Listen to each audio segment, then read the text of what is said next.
we have discussing all the known mechanisms of physical growth. Error ഡിറ്റക്ഷൻ്റെ question ആണിത്.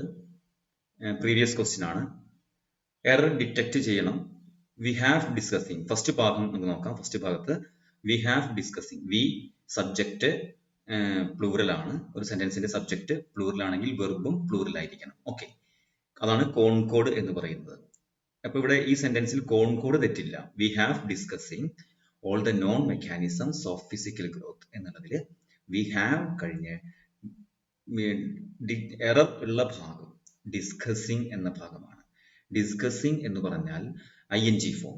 Verb discuss എന്ന വെർബിന്റെ ING form ആണ് discussing. Discuss, discuss, discussed, discussed, discussing, ഇങ്ങനെയാണ് വെർബിന്റെ 4 forms പോകുന്നത്. Okay, ഇവിടെ ശ്രദ്ധിക്കേണ്ട കാര്യം ഹാസ്, ഹാവ്, ഹാഡ് എന്നീ ഓക്സിലറി വെർബുകൾക്ക് ശേഷം ശ്രദ്ധിക്കുക. ഹാസ്, ഹാവ്, ഹാഡ് ഓക്സിലറി വെർബുകൾക്ക് ശേഷം വെർബിന്റെ V3 ഫോം ആണ് ഉപയോഗിക്കേണ്ടത്. വെർബിന്റെ V3 ഫോം ആണ് ഉപയോഗിക്കേണ്ടത്. ഹാസ്, ഹാവ്, ഹാഡ് പ്ലസ് എന്താണ് വേണ്ടത്?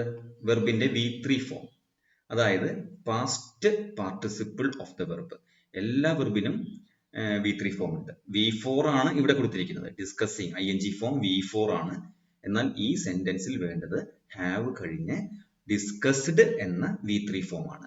ശ്രദ്ധിക്കുക, ഹാസ്, ഹാവ്, ഹാഡ് ഇത്രയും ഓക്സിലറി വെർബിന് ശേഷം വെർബിന്റെ V3 അല്ലെങ്കിൽ പാസ്റ്റ് പാർട്ടിസിപ്പിൾ ആണ് ഉപയോഗിക്കുക. വിൽ ഹാവിന് ശേഷം വിൽ ഹാവ്, ശ്രദ്ധിക്കുക, വിൽ ഹാവ്, ഇവിടെ ഹാവ് ഉണ്ടല്ലോ, ഹാവിന് ശേഷം V3 ഫോം ആണ്. V3 ഫോം ആണ്. വുഡ് ഹാവിന് ശേഷവും V3 ഫോം ആണ് വേണ്ടത്. Would have. Okay, would have, would ഹാവിന് ശേഷവും V3 ഫോം ആണ് വേണ്ടത്. അതുപോലെ will have, would have, shall ഹാവിന് ശേഷം V3 ആണ് വേണ്ടത്. ഷുഡ് ഹാവിന് ശേഷം V3 ആണ് വേണ്ടത്. ക്യാൻ ഹാവിന് ശേഷം V3, കുഡ് ഹാവിന് ശേഷം V3, ഹാവ് ശേഷം V3 ആയിരിക്കാം. ഹാസ്, ഹാവ്, ഹാഡ് എന്നീ ഓക്സിലറി വെർബുകൾക്ക് ശേഷം വെർബിന്റെ തേർഡ് ഫോം ആയിരിക്കണം ഉപയോഗിക്കേണ്ടത്. ഈ ക്വസ്റ്റ്യനിൽ, ഇത് പ്രീവിയസ് ക്വസ്റ്റ്യൻ ആണ്, ഈ ക്വസ്റ്റ്യനിൽ ഹാവിന് ശേഷം ഡിസ്കസിങ് എന്ന V4 ആണ് ഉപയോഗിച്ചിരിക്കുന്നത്.